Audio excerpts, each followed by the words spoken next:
But I got to tell you something, the general public that I speak to in New Jersey and elsewhere are just beginning to really tune into this race. And so they're going to start tuning in on Wednesday night. And when they do, Governor Romney's going to lay out his vision for a better and greater America, for greater opportunity for all of our citizens. And I think that's when you're going to see this race really start to tighten and then move in Governor Romney's direction. Come Thursday morning, the entire narrative of this race is going to change.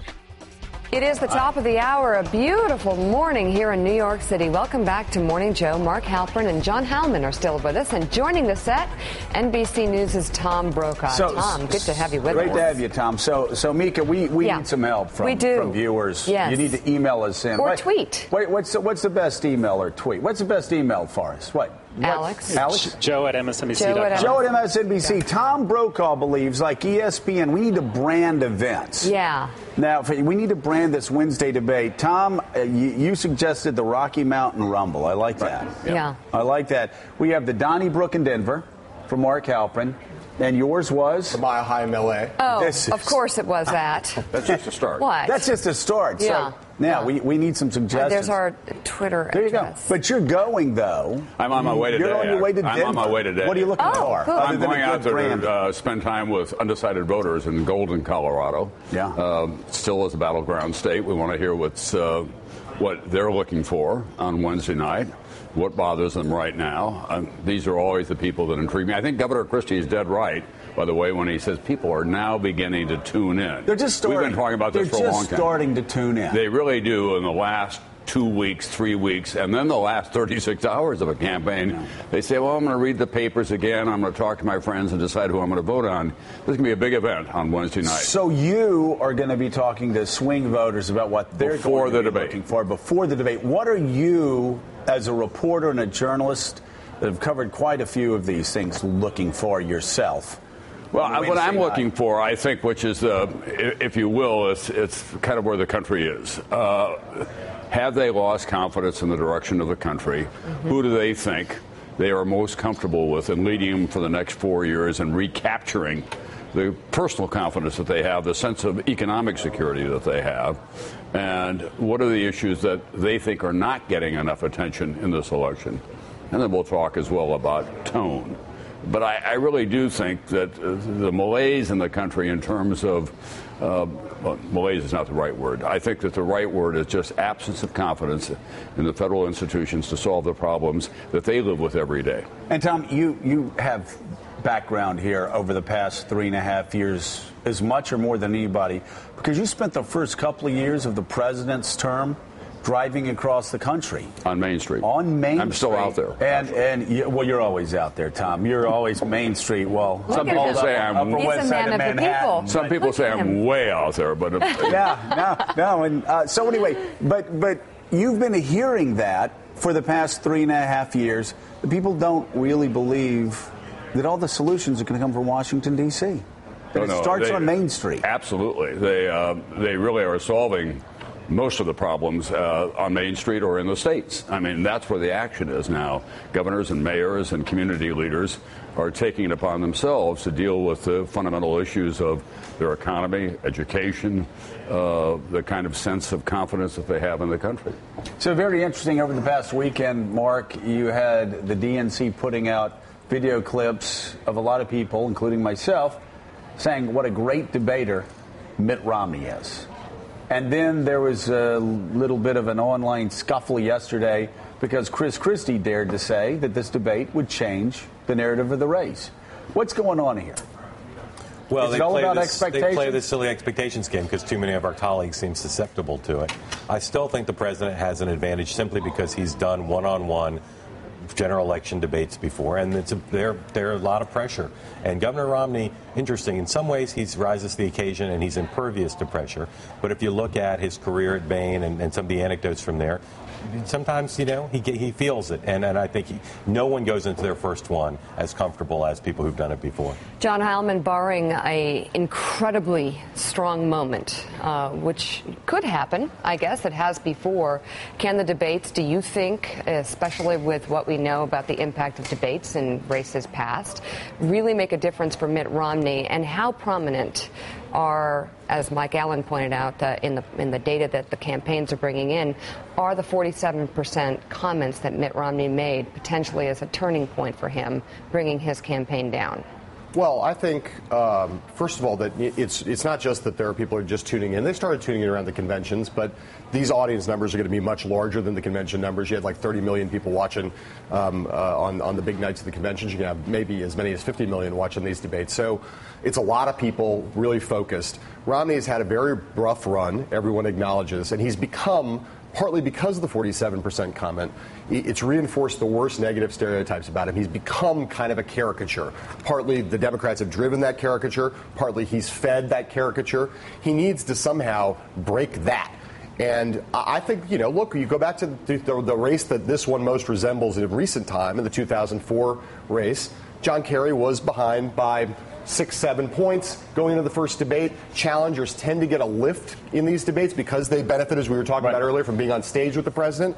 You could imagine, Kerry closed that gap down to about 2 points. He gained 4 or 5 points out of that first debate in 2004. If Mitt Romney were to pick up 3-4 points in this race, you'd be looking at a neck and neck. You're looking at a very tight race. So there's precedent for that. It could happen. He would be ahead, actually, in a lot of national polls. Tom, we're going to go to polls in 1 second, but before we do, I want to ask you, of all the debates that you've watched, of all the debates you've followed, I guess since 1980, because you had Kennedy in 60, and then I guess the next one was in 80, or 76, I'm sorry. Was there a debate that changed everything other than Reagan's last debate against Carter? Was Ford in 76 the Poland remark? Was that a game change? How much can we expect? I actually think the first debate between Al Gore and George W. Bush changed it because it said to the country, Bush is capable of being president of the United States, and Al Gore is not a guy that we're comfortable with. That was the great sighing debate in which he was eye-rolling and sighing, and he just gave off something that the people kind of rejected, and Bush was folksy, and he seemed to be well read in. However, this discussion that we're having, I always compare this to the speculation before the Super Bowl, when all the sportscasters get together and they talk about exactly what's going to happen, and then the kickoff comes and the game changes immediately. I do think that what Governor Romney has to do is stop running in the Republican primary for the nomination. I think that's been a big part of his problem. He's now in a different game, and I don't know what happened to Etch-a-Sketch, but he's got to broaden his view about what he can do for the country, is what my judgment is. That's a good point. There is new polling on the presidential race this morning, as we mentioned, just 2 days before the candidates square off. Let's take a look first at the Washington Post ABC News poll. We'll go to those numbers. 49% of likely voters say they would vote for President Obama. 47% say they would vote for Mitt Romney. Those numbers are unmoved from early last month. In the critical swing states, though, the president's lead grows to 11 points among likely voters, 52% to 41. Wow.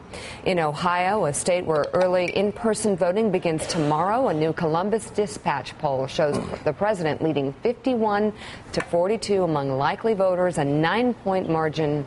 In August, that same poll had the two candidates tied at 45. You want to look at Iowa? Well, we'll go to Iowa in a second, but let's just start in Ohio. If you take Ohio out of the Republican column, John Heilman, no Republicans ever won the White House without winning Ohio. Things become much more difficult. If you lose Ohio as Mitt Romney, you've got to win Virginia, you've got to win New Hampshire, you've got to win Colorado, you've got to win Nevada.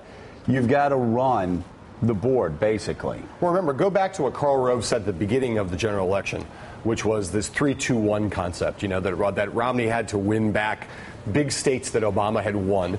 He had to win back Florida, had to win back North Carolina, had to win back Virginia. Had to win Ohio. Right. And even if he did all of that, he still had to pick up something else. He had to pick up New Hampshire or Iowa.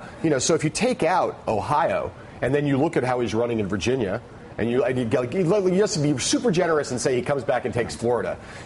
Any one of those states makes it really, really, really hard. You can imagine a map without Ohio on it for Mitt Romney, but you're doing some really bizarre if Mitt Romney loses map drawing. But Mark, if Mitt Romney loses Ohio, and the reason why we're talking about it right now is 9 points on October 1st to pick up very hard. It can happen. If like Al Gore, you have President Obama losing 3 debates. It can happen. But let's say you lose Ohio. Suddenly, Mitt Romney has to win North Carolina. He has to win Virginia. He has to win Iowa. He has to win New Hampshire. He has to win Colorado. He has to win Nevada. And of course, he has to win Florida, which he's losing now. By the way, if you don't win Florida, we're not even having this discussion. Let's talk about what we're getting for Christmas. Let's be clear that in looking for a path to 270 electoral votes for Mitt Romney with that Ohio, we're neither predicting that it will happen or hoping that will happen. No. We're simply running the numbers, okay? So Ohio is kind of a Are we going to have to caveat almost the always, rest of the year? Because they don't believe, because there's some people out there that think the left Fox is feeling News a little restive. People believe Fox News is in on the conspiracy polls. Ohio has some particular reasons why Governor Romney is particularly weak in Ohio. Opposing the auto bailout, not strong support from evangelicals, and it's more of a populist state than some of these others. And the unions. So he can get to 270 with that Ohio because there may be a rising tide that lifts all the other battleground states. It doesn't get him quite all the way there in Ohio, but it does require winning pretty much 80% of the other battleground states. So, Tom, in talking to people, like in Ohio and other places where you get to Main Street and really hear what people are feeling, is there a sense that people will accept painfully slow growth as opposed to the questions that Mitt Romney is raising about what he brings to the table to help them? I think what I'm hearing is at 2 different levels. First of all, a lot of Republicans and independents who voted for Obama last time have been very disappointed in his leadership, made an early decision to go to Romney, and now they're having real doubts about it. I can't tell you the number of Republicans that I've heard from who say, what's going on with this guy? Yeah. I mean, I just can't believe it. And so they're kind of stuck in neutral at the moment. Mm-hmm. The other piece of it is, I don't want to impose what's going on in Europe on this country, but it is, I think, emblematic of what happens when a society begins to take things away from people. And that's a large part of this campaign about what we're facing down the road when it comes to entitlements and reforms and so on. And people want to stay with what they have. And vice presidential candidate Ryan is saying, look, we're going to have to change the game big time. Right. And you're seeing that reflected in the polls. People are not happy with the idea that they may have to change their Medicare or Social Security or whatever. A very prominent businessman in New York said to me, you know, for all the post-war years, government has been giving things away. Now it's going to have to take some things back. That's going to be a big test, and I think you're seeing that. In Ohio, the irony is Republican governor now, and John Kasich. The state has begun to recover. He went through a tough patch at the beginning when he was trying to crack down on the public unions and other things, but they've kind of stabilized in Ohio. Yeah. And they've got a Republican governor. And the beneficiary is President Obama, not the Republican candidate for president. Kasich's now one of the most popular governors in the country because they've come back. Yeah, and to what Mark said before about the auto bailout, 88 counties in Ohio, 82 counties that have parts suppliers that feed into the auto industry. 82 out of 88 counties feel directly the impact of the auto bailout. It's a huge thing. And on Tom's point about Medicare, you look at all the polling in the last few weeks, the most striking thing that's happened is the gains that President Obama has made with seniors, who have been the strongest, the hardest, most out-of-reach demographic for him. They've moved to him dramatically since the Ryan selection and since Medicare. Bill Clinton's arguments on Medicare at the convention. Medicare became central to the discussion. There's been a big shift towards Obama in that category. And the important thing, Joe, is this doesn't take Medicare off the table. We still have to deal with it. I mean, that's gosh, yeah. Well, no, you're exactly right. I mean, Medicare and Medicaid are unchecked going to cripple this country. We saw Erskine Bowles earlier this week in Chicago, Tom, and I said, Erskine, isn't it the truth that Medicare and Medicaid by itself is going to consume every cent that the federal government takes in 20 years? He said, no, that's not true. He said, it's doing it right now. He said, this year alone, in the fiscal year that just ended, every dime the federal government got went to pay Medicare, Medicaid, Social Security, and interest on the debt. That means everything else that we spent money on outside of Medicare, Medicaid, Social Security, and interest on the debt, we borrowed from China. Mm-hmm. We borrowed from the Saudis. We went deeper in debt. That's unsustainable, and the fact that we're not having that discussion in this campaign depresses Alan Simpson, depresses Erskine Bowles, depresses me, depresses, I'm sure, you and a lot of people, because you're right. In the post-war era, we've had a federal government that's been able to hand out things to people. And over the next 30 years, they're going to have to start taking it back. And if we don't start soon, maybe we do look like Spain. Maybe we do look like Greece. Actually, I think that's the tragedy of what happened with the Simpson Bowls. Here was a bipartisan commission. It got an extraordinary amount of bipartisan commitment to making some fundamental changes. And they made their report, and they were set aside. You find more and more people saying, how do we get that back again? I also think it's going to require whoever wins a kind of broader coalition beyond Simpson and Bowles. And there are a lot of people out there who have served in the Senate and business leaders saying, we've got to get together. And we've got to put the pressure on the Congress and on the President of the United States. These are Republicans and Democrats and independents alike to address that. But if you're 65 years old and you've got Medicare and you're counting on that for your health care, you're saying, I'm not interested in that reform. This arithmetic that you've just talked about doesn't affect me. You know, I need my Medicare check. Right. All right, Tom Brokaw, thank you very much. Up next, we're going to bring in Republican. Good luck, Tom, in the Rocky Mountain Rumble. Yeah. I kind of like that. Well, let's see what else we get from our Twitter account. We'll try that. We'll let you know. Still ahead, Republican Senator John McCain. We're going to get his expectations for the first presidential debate and his thoughts on President Obama's foreign policy. And in a few minutes, Democratic Senator Chuck Schumer. You're watching Morning Joe, brewed by Starbucks.